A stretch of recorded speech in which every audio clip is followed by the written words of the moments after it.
Sunday ഷാലോമിൻ്റെ എല്ലാ പ്രിയപ്പെട്ട വ്യൂവേഴ്സിനും ക്രിസ്തുമസിൻ്റെയും പുതുവത്സരത്തിൻ്റെയും ആശംസകൾ നേരുകയാണ്. നമുക്കറിയാം, തൻ്റെ ഏകജാതനെ ദൈവം നമുക്ക് സമ്മാനമായി നൽകിയതിൻ്റെ ഓർമ്മയാണ് ക്രിസ്തുമസ്. അതുകൊണ്ടാണ് ക്രിസ്മസ് കാലം സമ്മാനങ്ങൾ നൽകുന്ന, ആശംസകൾ നൽകുന്നൊരു കാലമായിട്ട് മാറിയത്. അപ്പോൾ ക്രിസ്തുമസിൻ്റെ ചൈതന്യം എന്ന് പറയുന്നത് നൽകലാണ്, കൊടുക്കലാണ്. ദൈവം ഏറ്റവും വലിയൊരു സമ്മാനമായി തൻ്റെ പ്രിയപ്പെട്ട പുത്രനെപ്പോലും നമുക്കായിട്ട് നൽകി.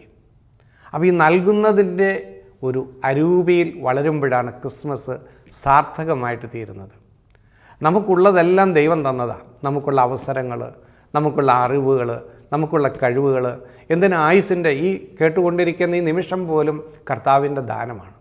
അവൻ ദാനമായി തന്നതല്ലാതെ നമുക്കൊന്നുമില്ല. ദൈവം തന്നതെല്ലാം ദൈവത്തിനായിട്ട് കൊടുക്കാനായിട്ടുള്ളതാണ്. അപ്പോൾ ക്രിസ്തുമസിൻ്റെ ചൈതന്യം എന്ന് പറയുന്നത് കൊടുക്കലാണ്. നമുക്ക് കൊടുക്കുമ്പോഴാണ് ജീവിതത്തിൽ അർത്ഥമുണ്ടാകുന്നത്. കൊടുക്കുക എന്നുള്ളത് സമ്പന്നതയുടെ ഒരു അടയാളവും കൂടിയാണ്. എന്തുമാത്രം മറ്റുള്ളവർക്ക് കൊടുക്കാൻ കഴിയുന്നുവോ അത്രയേറെ ആ വ്യക്തി സമ്പന്നനാണ്. ഇത് പണത്തിൻ്റെ മേഖലയിൽ മാത്രമല്ല, സമയം കൊടുക്കുക, സ്നേഹം കൊടുക്കുക, കരുതൽ കൊടുക്കുക, പ്രാർത്ഥന കൊടുക്കുക, അങ്ങനെ കൊടുക്കാൻ എല്ലാവർക്കും സാധിക്കും. മനസ്സ് സമ്പന്നമാണെങ്കിൽ എന്തെങ്കിലുമൊക്കെ കൊടുക്കാനും പങ്കുവെക്കാനും എല്ലാവർക്കും സാധിക്കും. അങ്ങനെ ഈ ക്രിസ്തുമസിൻ്റെ ചൈതന്യം നമുക്ക് വ്യാപിപ്പിക്കുവാനായിട്ട് സാധിക്കും. നമുക്കെപ്പോഴും ഈ കിട്ടുന്നതിൻ്റെ ആനന്ദം അല്പസമയം കഴിയുമ്പോൾ പോകും. ഒരു പുതിയ ഷർട്ട് കിട്ടി, അല്ലെങ്കിൽ ഒരു പുതിയ കാറ് വാങ്ങി, കുറച്ച് കഴിയുമ്പോൾ അതൊക്കെ പഴയതായി പോകും. അതിൻ്റെ ആനന്ദം അത്രയേ ഉള്ളൂ. എന്നാൽ കർത്താവിനോടുള്ള സ്നേഹത്തെ പ്രതി പങ്കുവെക്കുന്നതിൻ്റെ ആനന്ദം നമ്മുടെ ആത്മാവിൽ എല്ലാ കാലത്തും ഉണ്ടാകും.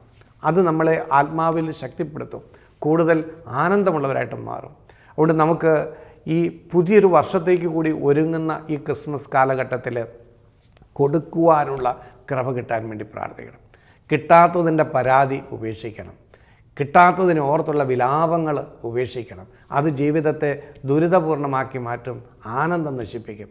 ആനന്ദം അനുഭവിക്കണമെങ്കിൽ പരാതികൾ ഉപേക്ഷിച്ചുകൊണ്ട് കൊടുക്കാനാണ് ഞാൻ വിളിക്കപ്പെട്ടിരിക്കുന്നത്. എൻ്റെ ജീവിത പങ്കാളിയിൽ നിന്ന് എനിക്ക് എന്ത് കിട്ടി എന്നതിനേക്കാൾ എനിക്ക് എന്തുമാത്രം കൊടുക്കാൻ പറ്റിയെന്ന് നമ്മൾ ചിന്തിക്കണം. കുഞ്ഞുങ്ങൾക്ക് എന്തുമാത്രം കൊടുക്കാൻ പറ്റിയെന്ന് നമ്മൾ ചിന്തിക്കണം. സഭയ്ക്ക് എന്തുമാത്രം കൊടുക്കാൻ പറ്റി, രാജ്യത്തിന് എന്തുമാത്രം കൊടുക്കാൻ പറ്റി. ഇതാണ് റൈറ്റായിട്ടുള്ള ഒരു ചിന്താ രീതി നമുക്കുണ്ടാകേണ്ടത്.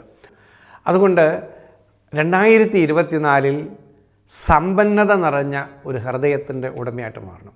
2024 ദൈവം നമ്മളെ കൊണ്ടുവരുന്നതും 2024 നമുക്ക് ആയുസ്സും ആരോഗ്യവും തരുന്നതും കൊടുക്കാൻ വേണ്ടിയാണ്. ദൈവത്തിന് കൊടുക്കാൻ, ദൈവജനത്തിന് കൊടുക്കാൻ, ഈ ലോകത്തിന് കൊടുക്കാൻ. ഗോതമ്പ് മണി നിലത്ത് വീണ് അഴിയുന്നില്ല എങ്കിൽ അതങ്ങനെ തന്നെ ഇരിക്കും. അഴിയുന്നെങ്കിലോ വളരെ അധികം ഫലം പുറപ്പെടുവിക്കും. ജീവിതം അഴിയാനുള്ളതാണ്, ജീവിതം ഉരുകിത്തീരാനുള്ളതാണ്, ജീവിതം കൊടുത്തു തീർക്കാനുള്ളതാണ്. അങ്ങനെയാണ് ജീവിതത്തിന് അർത്ഥമുണ്ടാകുന്നത്. 2024 നമുക്ക് ഏറ്റവും പ്രധാനമായിട്ടും മറ്റുള്ളവർക്ക് കൊടുക്കേണ്ടത് ക്രിസ്തുവിനെയാണ്. ഒരു വ്യക്തിക്ക് കൊടുക്കാൻ കഴിയാവുന്ന ഏറ്റവും വലിയ സമ്മാനം യേശു ക്രിസ്തുവാണ്. അവൻ്റെ സുവിശേഷമാണ്. അതുകൊണ്ട് സുവിശേഷം കൊടുക്കാൻ, യേശുവിനെ കൊടുക്കുവാൻ, സ്നേഹം കൊടുക്കുവാൻ, സൗഖ്യം കൊടുക്കുവാൻ, അഭിഷേകമുള്ള ഒരു ജീവിതം ഈ 2024 ദൈവം നമുക്ക് നൽകട്ടെ എന്ന് നമുക്ക് പ്രാർത്ഥിക്കാം. ദൈവത്തിന് സ്തുതി.